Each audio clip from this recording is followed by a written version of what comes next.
শেখ হাসিনা দেশ ছেড়ে চলে যান, এটা অনেকে চাননি, বলেছেন নাহিদ ইসলাম। শেখ হাসিনা চলে যাবে এটা অনেকের ইচ্ছা ছিল, কিন্তু ক্ষমতা কাঠামোর কোনো পরিবর্তন হবে এটা অনেকের ইচ্ছা ছিল।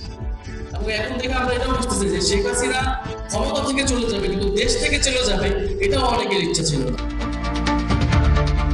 বিরোধী দলীয় চিফ হুইপ ও ঢাকা ১১ আসনের সংসদ সদস্য নাহিদ ইসলাম বলেছেন, অনেকেই শেখ হাসিনার ক্ষমতাচ্যুত চাইলেও রাষ্ট্রের ক্ষমতার কাঠামোগত পরিবর্তন চাননি। এমনকি শেখ হাসিনা ক্ষমতা ছাড়লেও দেশ ছেড়ে চলে যান, এটিও অনেকে চাননি।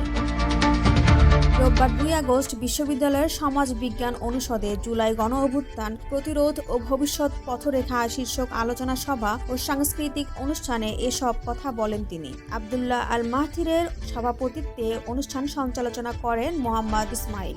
নাহিদ ইসলাম বলেন, রাষ্ট্রের প্রায় সব প্রতিষ্ঠান, জেলা প্রশাসন, সিটি কর্পোরেশন সহ বিভিন্ন গুরুত্বপূর্ণ দপ্তরে দলীয়করণ করা হয়েছে। নতুন সরকার এলেই যদি দলীয় বিবেচনায় নিয়োগ দেওয়া হয় তবে সেই সংস্কৃতি পরিবর্তন হবে না। কোনো রাজনৈতিক দলের পরিচয় নয়, বরং যোগ্যতা ও মেধার ভিত্তিতেই নিয়োগ নিশ্চিত করতে হবে। তিনি বলেন, গত কয়েক মাসে জনগণের মধ্যে যে রাজনৈতিক সচেতনতা তৈরি হয়েছে তা ইতিবাচক। তবে গ্যাস, বিদ্যুৎ সহ বিভিন্ন সংকট মোকাবেলায় সরকার যদি মানুষের আস্থা অর্জন করতে ব্যর্থ হয় এবং ফ্যাসিবাদ বিরোধী শক্তিগুলো ঐক্যবদ্ধ না থাকে তাহলে সংকট আরও বাড়বে।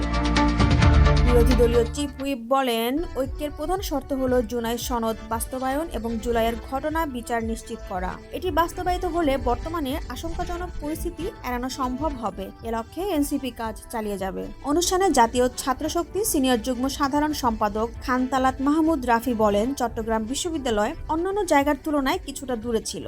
জুন মাস থেকেই অনেকে আন্দোলনে দাঁড়িয়েছিল। আমি নিজেও হলে থাকার জন্য ছাত্রলীগ করতাম। আমরা যারা মধ্যবিত্ত পরিবারে, তাদের জন্য ক্যাম্পাসের বাইরে থাকা সম্ভব ছিল না। আমি আলাওয়াল হলে থাকতাম। তালাত মাহমুদ আরো বলেন, এক পর্যায়ে আমাকে আলাওয়াল হলের একটি কক্ষে আটকে রাখা হয়। আমাকে বিভিন্ন ট্যাগ দেওয়া হয়েছিল, তবে মোবাইল তল্লাশি করে কিছু পাওয়া না যাওয়ার পর ছেড়ে দেওয়া হয়। এরপর আমরা শহরে আন্দোলন করার পরিকল্পনা করি। অনেক ক্যাম্পাস থেকে নিষিদ্ধ ছাত্রলীগ অনেক আগেই সরে গেলেও চট্টগ্রাম বিশ্ববিদ্যালয়ের ভৌগোলিক অবস্থানের কারণে তারা ৫ আগস্ট বিকাল পর্যন্ত সেখানে ছিল।